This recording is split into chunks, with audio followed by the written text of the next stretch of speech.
planet's on fucking fire. Hey everybody, I'm Nikki. Thanks for watching Backyard Politics. There is some good news if you look hard enough. I know that times are tough and things are shitty, but Florida did pass a $15 minimum wage, which is really killer, especially in a red state. Oregon decriminalized small amounts of drugs across the board, so that's good news. And more good news coming out of the Pacific Northwest. Portland drone testing facility is canceled. Last week, the Port of Portland announced it would cancel a pending lease with Verizon for 7 acres of riverfront property in one of Portland, Oregon's most diverse neighborhoods. Verizon and their Portland-based subsidiary, Skyward, had sought to lease this area to test drones on Verizon's 5G network along the Willamette River. We appreciate the port responding in support of community members and organizations who organized quickly to oppose this facility, said Cassie Cohen, executive director of the Portland Harbor Community Coalition. It's now time for impacted communities to determine a more appropriate purpose for this sacred land and other riverfront parcels like it, including potential zoning changes. There should be a community-centered process moving forward in land use decisions so that this level of conflict does not resurface again. Neighbors raised a variety of concerns around the communication and approval process for the facility, as well as its environmental, social justice, and quality of life impacts. Without Portland's Greenway Overlay Zone notification requirements, the neighborhood association would have never heard about the development until construction began. Residents also highlighted the possibility of potentially disastrous collisions with the helicopters, small planes, and birds of prey that frequently fly over the river and neighborhoods. They held protests and packed contentious listening sessions with the Port of Portland and Verizon Skyward. So you hear that? They held protests and packed contentious listening sessions. So because of activists, this is what happened. I should also add that Truth to Tweet is the one that sent me this, so thank you, Truth to Tweet. This just goes to show the important decisions regarding publicly owned lands are best made when the community and their public officials work together. All stakeholders must be considered when it comes to the revitalization of our beautiful river, said Matt Stein, whose Green Acres Eco-Industrial Park is located next to the canceled drone testing site. Portlanders care deeply about restoring the Willamette and doing what is good for both the river and for our community. This is a major grassroots win, said Leah Holland, an activist with National Digital Rights Organization Fight for the Future, who lives in North Portland, but it also illustrates how much work the city, port, and companies like Skyward that profess human rights and racial justice as core values have before them. Right now, there are few meaningful regulations on drones, data privacy, or law enforcement surveillance collusion in our cities, with Portland's recent bans on facial recognition as a notable exception. The protection of the rights of Portlanders when it comes to new technologies should be on the agenda for city government right now. Innovation won't slow down. Our representatives need to catch up. And then other news also coming out of Portland. This is a tweet by Symbiosis PDX. It says, today in Portland, we held a rally against Boeing and in solidarity with Rise Up for Rojava. Boeing supplies aircraft to the genocidal Turkish state and other authoritarian regimes worldwide. We can't tolerate this in our backyard. It's time for Boeing to stop supporting global fascism. So there's people trying to make a difference everywhere you look. And in some cases, they're getting things done with that, which is totally awesome. And maybe, you never know what would come out of this strike right here. Or protest, I should say. So also in Salem, I did want to bring to your attention that the city council decided that they would move forward in a proposal for a Cahoots style, I don't know what you would call it, group, I guess. And for those of you who aren't familiar with what Cahoots is, we have them in Springfield, Eugene. And it is basically a group of trained individuals, like a medic and a doctor, or not a doctor, a medic and I don't remember what else. People that are trained to deal with the people that need help mentally and things like that. So I'm not explaining it very well. I'm going to go through this and read to you what it is. It's another option rather than calling the cops, because we know that, one, the cops usually cause more problems, but also the cops have a laundry list of things that they have to do and take care of, right? So if we alleviate this, maybe they will have better training and focus on other things. It's something. It's change. So they haven't passed Cahoots here in Salem yet, but they passed the proposal for it, which is one step closer to actually having this. So it says, what is Cahoots? 31 years ago, the city of Eugene, Oregon, developed an innovative community-based public safety system to provide mental health, first response for crisis involving mental illness, homelessness, and addiction. Whitebird Clinic launched Cahoots, crisis assistance helping out on the streets, as a community policing initiative in 1989. The Cahoots model has been in the spotlight recently as our nation struggles to reimagine public safety. The program mobilizes two-person teams consisting of a medic, a nurse, a paramedic, or EMT, and a crisis worker who has substantial training and expertise in the mental health field. The Cahoots teams deal with a wide range of mental health-related crises, including conflict resolution, welfare checks, substance abuse, suicide threats, and more, relying on trauma-enforced de-escalation and harm reduction techniques. Cahoots staff are not law enforcement officers and do not carry weapons. Their training and experience are the tools they use to ensure a nonviolent resolution of crisis situations. They also handle non-emergent medical issues, avoiding costly ambulance transport and emergency room treatment. So Cahoots would actually save us money and help the people that they need to help. Let's see here. So I wanted to show you just a quick little excerpt of this video from Concerned Citizen. And it is I believe he's the head of the Cahoots in Eugene, Springfield. So if you want to take a listen with me real quick. The agenda, so I'm going to call on Tim Black to speak on 5A.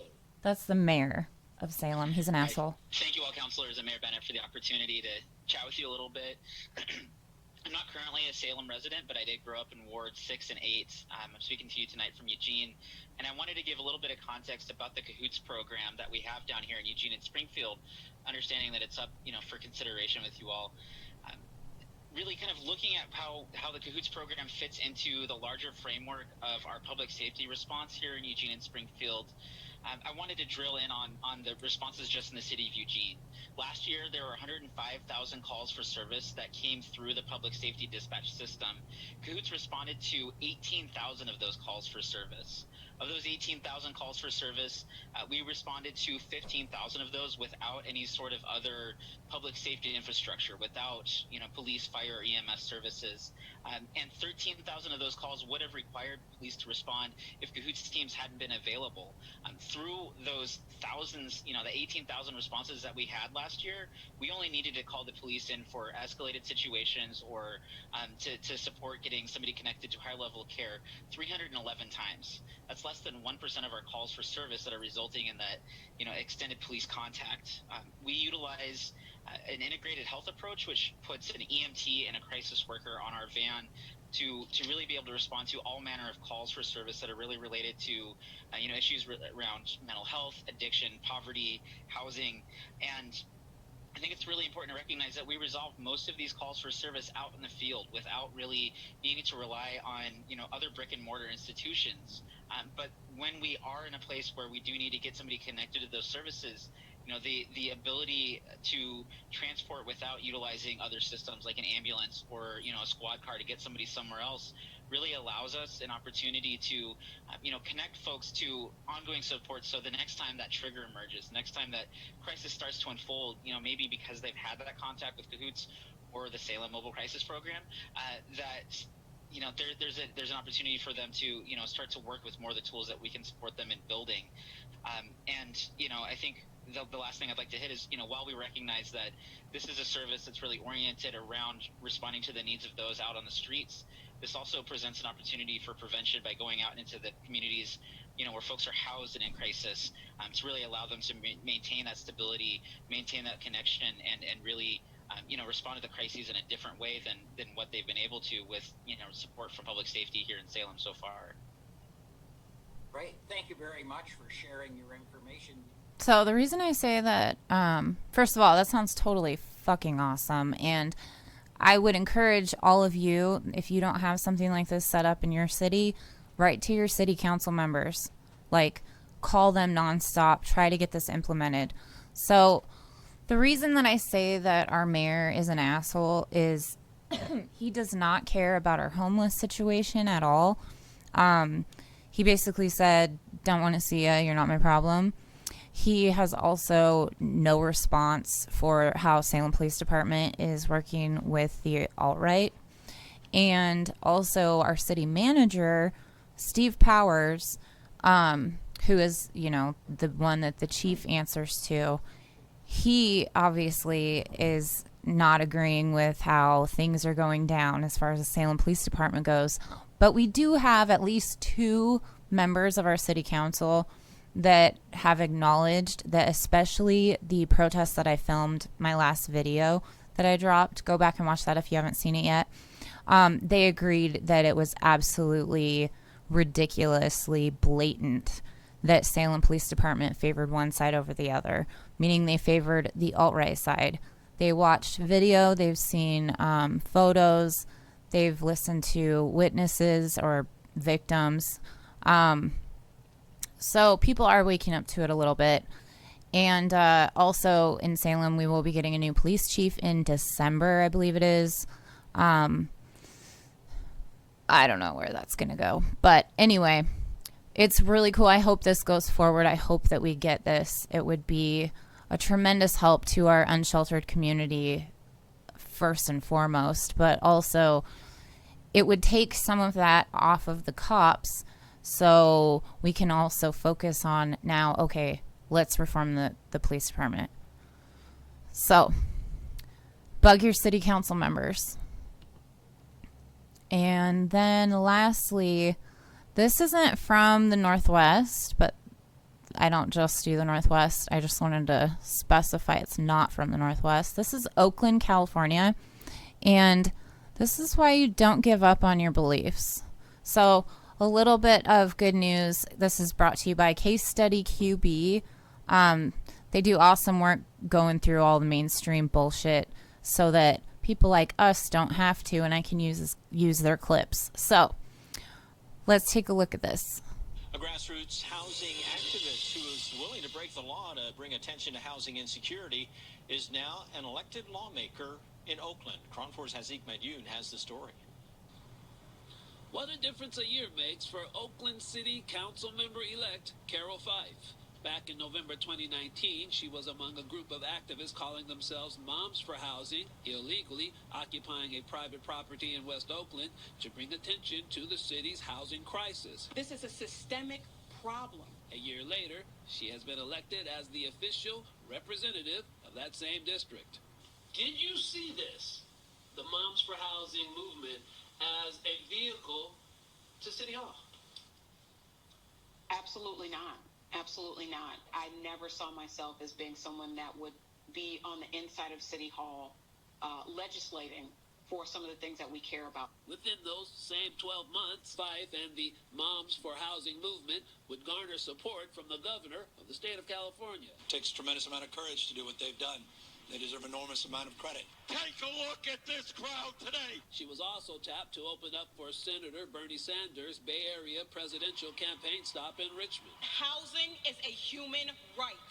Two major planks of her winning campaign platform are housing as a human right and divesting from policing to invest in community. People want to see a shift in policing and our budgets, and people want to see homelessness addressed. The newly elected council member beat the incumbent, Lynette Gibson McElhaney, by a significant margin. She says this win shows, contrary to the beliefs of some, grassroots activism in the streets can be converted to a seat at the table of political power. You know, I've been successful because of the organizing, not in spite of it. Hazik Medyoun, Cron 4 News. So I don't want you guys to feel like I'm leaving you off with like that cute little squirrel video at the end of the news program, but this is inspiring as all hell. So all she did was stand up for what she believed in, and then she blew out the incumbent. Excuse me.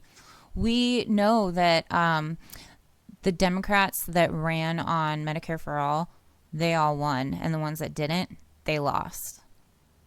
So, just goes to show you, with enough people, we can do things like a general strike, right? We can elect people like this, or like Shama Sawant, I can't say her name, I'm so sorry, from Seattle.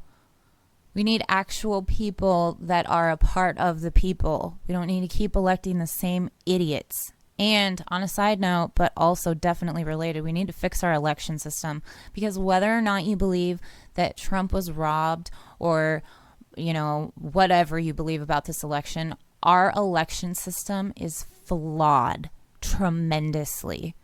Most of you would agree that Bernie got screwed 2 times, right? That shouldn't have been the case. So, let's fix our election system. For more of that coverage, you should watch the Convo Couch. They're great at election coverage. But I'm going to leave you now with this. First of all, I want to give a huge shout out to my newest Patreon supporter, Danny O'Brien. Thank you for signing up for Patreon. That's awesome of you. If there's been more of you since I've last checked it that have signed up, I will give you a shout out as soon as I get your payment process through there. And if you guys think of anything fun you want me to do, like, I don't know, I was thinking maybe I could go live through there sometime, just do like a Q&A, or I don't know, do some funny video, whatever. Leave me a message. Let me know. I want to know what you guys want to watch. So with that being said, I do obviously have a Patreon at Backyard Politics, and I'm on Venmo at Backyard Politics. I just started a PayPal, also Backyard Politics. All of this is. Make sure you like, share, and subscribe. That all helps the algorithm. It all helps support the show. And until next time, Medicare be with you.